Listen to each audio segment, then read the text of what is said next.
j'ai été amené, soit pour les travaux que je menais sur le microbiote, à essayer de comprendre, soit en essayant de travailler sur la barrière d'espèces, comment est-ce qu'un microbe passe d'un animal à l'homme, à travailler sur les singes et les grands singes. Et donc, très bien, les grands singes, c'est très protégé. Puis je pense que ça serait très dangereux d'aller piquer les grands singes, parce qu'ils sont très extraordinairement dangereux. Mais du coup, on est allé avec, toujours pareil, avec Bernard Davoust, souvent avec aussi Oleg, parfois avec Georges Diatta, regarder pour faire des prélèvements de sel de singe. Alors, on a commencé avec, on a fait ça avec les gorilles au Congo, où il y a un centre de réhabilitation des gorilles. On a fait ça avec les chimpanzés. Moi, j'ai fait un peu au Gabon et puis surtout pas mal au Sénégal. Et puis avec les bonobos au Congo, le seul centre de bonobos qui est le centre qui est géré par Claudine André, qui est la spécialiste mondiale du bonobo, qui a une histoire extraordinaire sur les bonobos que je vais vous raconter. C'est encore des histoires qui irritent beaucoup la première période du féminisme, qui était les femmes et les hommes, c'est pareil. Maintenant, non, il faut reconnaître que les femmes ont des spécificités. Si on les néglige, on les rend malades en réalité. Donc il faut admettre qu'il existe des spécificités. Et elle racontait une chose extraordinaire qui a un peu disparu, qui avait un peu disparu de la littérature. Moi, quand j'étais jeune, j'avais appris ça, que dans les couvents et dans les pensions de jeunes filles, les femmes avaient des règles qui étaient synchronisées. Tout le monde avait ses règles au même moment. D'accord ? Ça a disparu parce que c'est indicible. Voilà. On ne sait pas comment ça marche. On sait que ça marche comme ça chez pas mal d'animaux. C'est la régulation de la fécondité pour que toutes les femelles soient fécondes en même temps, qu'il y ait une saisonnalité de la fécondité. Mais de dire ça chez les femmes, ça ramène les femmes à la fécondité animale, et donc c'est un truc qui était devenu inadmissible. Très bien. Après, il y a des gens qui ont fait des études, mais enfin, les études, il faut faire attention, savoir quelle est la finalité de l'étude, en particulier sur les études sociales, parce que souvent les moyens sont mis au service de la conclusion. Toujours est-il qu'un jour, j'entends à la télévision une femme, il y avait un reportage bonobo qui était aux eaux d'Anvers et qui disait en riant, vous savez, c'est très amusant parce que d'abord, c'est que c'est un matriarcat, les bonobos, hein, c'est les femelles qui dominent. C'est des groupes de femelles, hein, c'est la différence des chimpanzés. Bon, c'est une sous-espèce de chimpanzé. Hein. Chez les chimpanzés, il y a un mâle dominant, le mâle alpha, et puis les mâles alpha, et puis voilà. Donc chez les mâles alpha, c'est beaucoup des questions d'hormones, tout ça. Hein. Chez les mâles alpha, c'est pour ça que je me moque des gens en disant chez le mâle alpha, ils ont deux choses de particulier. Les mâles alpha ont plus de testostérone que les mâles bêta. Mais les mâles alpha, chez chimpanzés, n'ont pas plus de testostérone, ils ont plus de cortisol, qui est l'hormone du stress. Donc les mâles alpha sont à la fois ceux qui gèrent le mieux le stress et ceux qui ont le plus de testostérone. Et le testostérone est allant avec la musculature, le calme pendant les conflits, etc. Et donc, moi c'est parce que je me suis amusé à les doser que je sais ça. Toujours est-il que chez les femelles, elle expliquait, donc c'est les femelles dominantes, et la femelle dominante domine sur toutes les femelles la date des menstruations. Et donc, quand elle a ses menstruations, toutes les femelles ont leur menstruation. Et donc, chez les bonobos, c'est extrêmement clair, il y a une diffusion très puissante du message. Alors, chez les autres animaux, chez les souris, on connaît ça, c'est les phéromones, qui sont des substances non perçues, mais qui influencent le cerveau.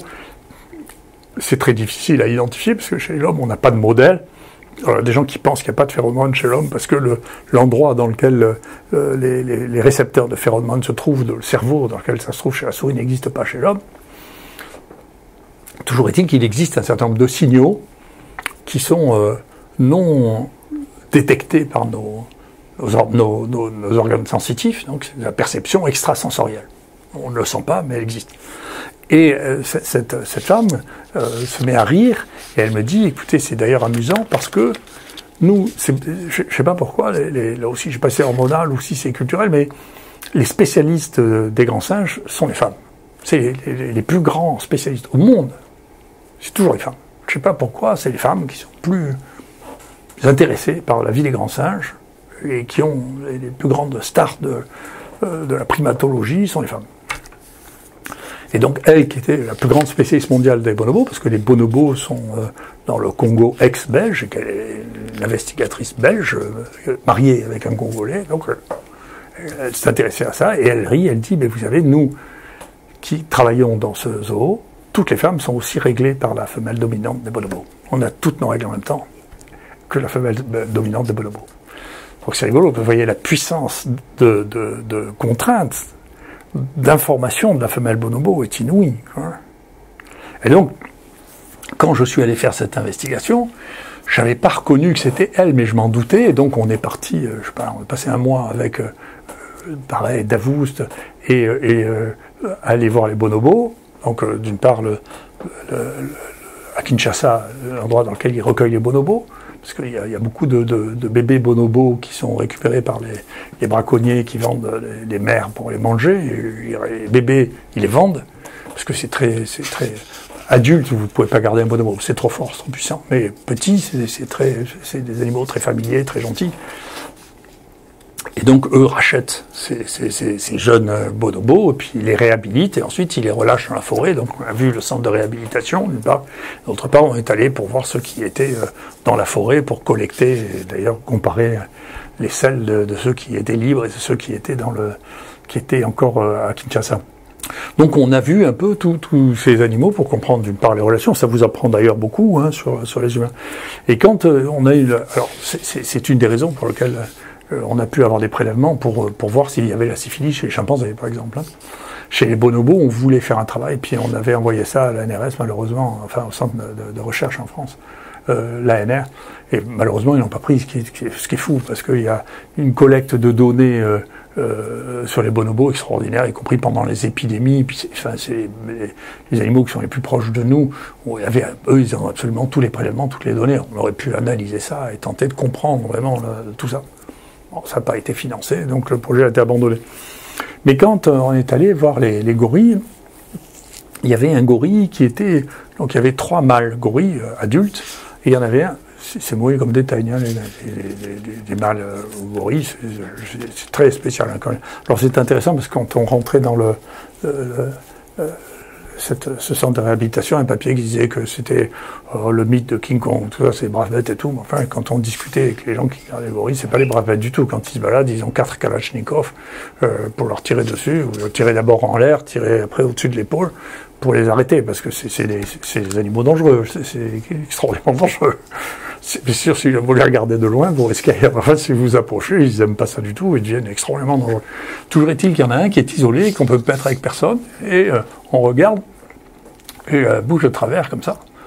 Et alors on ne le voyait pas, mais il a aussi une paralysie des muscles ici. On dit, mais qu'est-ce qu'il a? Il dit, il a fait une poliomyélite, on l'a récupéré petit, et donc, effectivement, c'est ce qu'on voit dans les séquelles de la poliomyélite. Donc, très bien. Je dis, mais c'est connu ça, la poliomyélite chez les gorilles. Bon, je reviens, je fais la bibliographie, je n'ai jamais vu, c'était totalement inconnu. C'est connu chez les chimpanzés. Hein. Ce qui veut dire que si ça circule chez les chimpanzés, sur l'éradication, encore une fois, des maladies qu'on partage avec les grands singes, je pensais que ça m'intéresse, les maladies des grands singes, c'est pas gagné. Hein.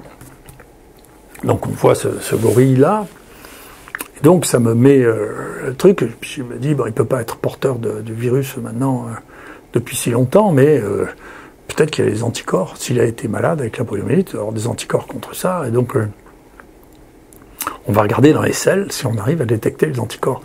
Alors, détecter les anticorps dans les selles, c'est quelque chose. Hein. Donc, je demande à mon ami Oleg de faire ça avec une des étudiantes. J'avais, moi, collecté les selles de ce singe. Hein. Et puis, on avait des gens ici vaccinés, et puis on a pris des selles de gens qui avaient d'autres maladies pour tester, qui avaient fait des selles pour d'autres raisons, pour chercher des diarrhées, etc. Et donc, on met au point une technique de diagnostic sérologique, de recherche d'anticorps sur les selles, qui marche. Ça a mis longtemps. Il a fallu se disputer beaucoup avec Oleg, qui est un garçon génial, mais qui a ses propres priorités. Alors, vous savez, un chercheur, quand vous avez vos priorités et que lui a les siens, de le convaincre que vos priorités sont importantes, c'est complexe. Enfin, c'est la vie de la recherche. Et il finit par regarder, avec avec une immunologiste remarquable. Et ils finissent par montrer qu'il y a des anticorps type IgA dans les selles qui peuvent permettre de reconnaître le virus de la poliomyélite chez les gens qui sont vaccinés. Et donc on regarde chez ce singe et on trouve des anticorps contre la poliomyélite. Très bien. Donc du coup, Oleg qui retourne dans ce foyer se met d'accord avec le responsable au Congo pour avoir des selles, des singes d'une part et d'autre part des gardiens des singes pour savoir s'ils ne vont pas attraper. Et là, il essaie de cultiver le virus avec Bernard Scola, il trouve un virus qui pousse, toc. Et ce virus est un mélange de virus de la poliomyélite avec un entérovirus. Les virus de la poliomyélite sont les entérovirus. Et donc on publie ça en disant faire attention parce que quand même il y a des recombinaisons. C'était avant tout le travail du Covid. Hein. Il y a des recombinaisons là dans les entérovirus entre le virus de la poliomyélite et les entérovirus qui circulent. Il faut faire attention que les virus vaccinaux qui sont utilisés, les virus vivants, ne fassent pas des recombinants avec ça. Depuis, on sait qu'ils font des recombinants avec les entérovirus. Et que donc, actuellement, il faut faire très attention avec ça. C'est là qu'on a commencé, c'est pour ça que j'ai parlé de ça dans les épisodes sur les vaccins, qu'on a commencé à regarder de manière très attentive ce qui s'était passé avec le vaccin contre la poliomyélite. Et dans le vaccin contre la poliomyélite, la stratégie qui a été mise en place pour éradiquer la poliomyélite par l'OMS et par Bill Gates, ça a été de multiplier au contraire les ingestions de virus vivants par centaines de millions de doses. Et donc, ce qui s'est passé, c'est que, en l'espace de 15 ans, le nombre de poliomyélites sauvages est le même, et le nombre de poliomyélites d'origine vaccinale est passé de quelques dizaines à 800 en 2022. Donc, c'est énorme.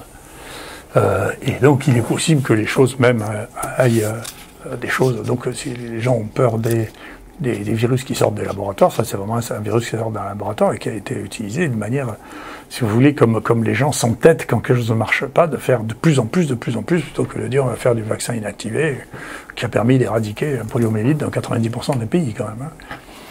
Donc ça, l'entêtement, comme ça, c'est une perturbation cérébrale de ne pas se rendre compte que, au bout d'un moment, il faut s'arrêter de faire les choses parce que ça ne marche pas. Hein. Toujours est-il que nous, on l'a découvert grâce à ce gorille qui avait une paralysie faciale qui était la séquence poliomyélite, alors que ça n'avait jamais été décrit chez les gorilles. Oui, il y a toujours quelque chose à découvrir sur le terrain. Ensuite, en dehors du terrain, pareil, sur le terrain, on regarde, on s'est beaucoup intéressé aussi, dans le cadre du microbiote, on s'est beaucoup intéressé à la malnutrition, ce qui est un retour étrange aussi, un clin d'œil de la vie. Je me suis retrouvé à faire ce que je voyais se faire quand j'avais entre 2 et 5 ans. Là où j'habitais, on faisait de la recherche sur la malnutrition sur le corps chaque corps. C'était le laboratoire qu'avait ouvert mon père. Donc c'est intéressant de voir qu'on se retrouve là-dessus. Et très bien, on trouve qu'effectivement, il y a des grandes différences dans la composition des microbes chez des nutris et chez les gosses qui sont nourris normalement, qui sont éventuellement des fois dans la même famille. Très bien, et donc on regarde, on fait un projet avec nos amis maliens pour regarder si c'est dans le lait des mamans que ça se passe. Et en regardant le lait des mamans, mais aussi bien celle des nutris au Mali que celle des normalement nutris, on trouve l'Listeria monocytogenes, qui est une bactérie qu'on trouve chez les femmes enceintes en France et qui est réputée dans le monde entier être transmise par le lait des mammifères, mais jamais de l'homme. Donc ce qui est extraordinaire, c'est que personne n'a regardé s'il y avait une différence, si les femmes portaient ça, si ça arrivait. Or, il y a des bouffées de micro-épidémies en Afrique qui ne sont pas expliquées sans que personne ne regarde le lait de femmes. Nous, on retrouve dans la zone dans laquelle on a regardé au Mali, 100% des femmes avaient Listeria monocytogenes dans le lait. J'envoie ça. Alors, on les isole, on fait le génome dessus. Les génomes sont des génomes qui sont proches mais un peu différents, donc on voit que c'est pas le même. Pour publier ce truc, c'est incroyable. Les gens ne croient pas. Tout simplement parce que c'est incompréhensible de dire mais pourquoi personne n'a regardé. Personne n'a regardé parce que personne n'a cherché. Et c'est toujours la même chose. C'est toujours ce que je vous dis au début. Il faut qu'il y ait quelqu'un qui cherche. Après, il faut avoir les outils. Avec la biologie moléculaire, ça simplifie terriblement les choses. Il faut avoir l'idée de chercher dans le lait des femmes s'il n'y a pas des porteuses de Listeria monocytogenes. Après, ça avait été tellement compliqué de publier ce papier qu'on regarde dans notre projet de rechercher la malnutrition au Sénégal, on regarde dans les laits des mamans qui ont des enfants dénutris par rapport aux mamans qui n'ont pas d'enfants dénutris. Et il y a une différence significative dans les listeria. Les mamans qui ont des enfants dénutris ont plus de listeria que celles qui n'ont pas d'enfants dénutris. Donc il est possible que ce soit associé ou qu'il y ait quelque chose d'autre dans le lait qui le contrôle. On sait que les lactobacillus contrôlent la multiplication de listeria. Ça a même été analysé pendant des années au Japon. C'est donc dans les yaourts avec des lactobacillus, vous n'aurez pas de listeria. D'accord ? Parce qu'il y a les lactobacillus qui sécrètent des anti-listeria qui empêchent de se multiplier. Et justement, il n'y a pas de lactobacillus dans le lait des mamans en Afrique. Peut-être parce que, à force de manger, nous, des yaourts et des produits fermentés, toutes les femmes ont des lactobacillus, on regarde dans les laits des femmes qu'on jette, si vous voulez, ceux qui ne sont pas gardés dans les maternités, si on trouve des listeria, jamais, mais on trouve toujours des lactobacillus. Donc, soit vous avez des lactobacillus, pas de listeria, quand vous avez des listeria, vous n'avez pas de lactobacillus. Et donc, en Afrique, les femmes ont beaucoup moins de lactobacillus, elles peuvent avoir des listeria, et bien sûr, ça se transmet aux enfants, puis ça fait des choses, alors des fois des maladies visibles, parfois des portages, mais en tout cas, on a trouvé ça, c'est tout à fait par hasard, encore une fois, hein. C'est parmi les bactéries qu'on a identifiées dans le lait, j'ai trouvé qu'on a trouvé ça. Alors, au début, c'était juste du malditof, après on a vérifié, c'était toutes les caractéristiques de l'listeria, puis après on a fait la PCR, puis après on a fait le génome, c'est bien ça quand même. Donc c'est intéressant parce que, quand moi j'ai parlé de ça aux grands spécialistes de la listériose en France, jamais personne n'avait entendu parler de ça, ni jamais personne n'avait regardé d'ailleurs. Mais c'était étrange parce qu'ils avaient constaté dans une série des cas français que les femmes enceintes qui avaient le plus de listériose venaient pour la plupart d'Afrique subsaharienne. Donc ça veut dire que l'épidémiologie n'était pas la même dans l'Afrique subsaharienne. Donc ces femmes n'avaient pas attrapé ça en mangeant des fromages de chèvre français, hein. C'était autre chose. Mais ils n'étaient pas allés plus loin que cette observation. Plutôt dire pourquoi. Moi, j'avais eu un truc pareil, c'était pas mon domaine. Et ça, je serais allé voir ce qui se passait dans les pays dans lesquels il y en avait le plus. Je me dis, mais tiens, qu'est-ce qu'elles ont de différent? Oui, ça doit éveiller ça. Après, si vous regardez, vous trouvez aussi des choses qui sont très étonnantes. Non, moi, j'avais mis en place un système où je regardais tous les mardis toutes les bactéries qui avaient été isolées dans tous les prélèvements ici, puis on a fini par étendre ça à 60% de la région Provence-Alpes-Côte d'Azur.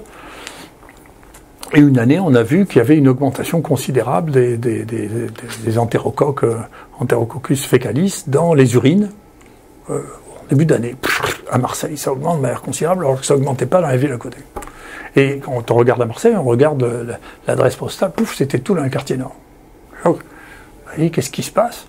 Et donc, on s'est posé la question, j'ai envoyé mon avis à vous pour aller chercher des poules sur le marché au plus des quartiers nord. Il a failli se faire virer parce que... Enfin, il s'est fait virer, il a failli prendre des coups parce qu'il prenait en photo les poules qu'il y avait au marché aux puces. Et du coup, on a regardé, il y avait un travail qui avait été publié au Vietnam. Alors, on sait que beaucoup d'infections urinaires, celles Escherichia coli, sont dues à la consommation de poulets infectés. C'est des épizooties, c'est des infections chez les poules, hein. Et du coup, on a découvert que c'était le cas aussi pour Enterococcus faecalis, ça avait été décrit au Vietnam. Et d'où on a identifié, nous, ces entérocoques pour voir si c'était les mêmes séquences, et c'est les mêmes bestioles, et que ce soit aussi bien malditof qu'en séquençage, on a trouvé que c'était les mêmes. Donc, Enterococcus faecalis, c'était bien une épidémie d'infections urinaires qu'on a dépistées sans la chercher. Bon, à l'époque, on ne savait même pas qu'il y avait des épidémies d'infections urinaires en Enterococcus faecalis. On ne savait pas, on l'a découvert par l'observation. Juste, c'est l'observation qui permet de découvrir les épidémies.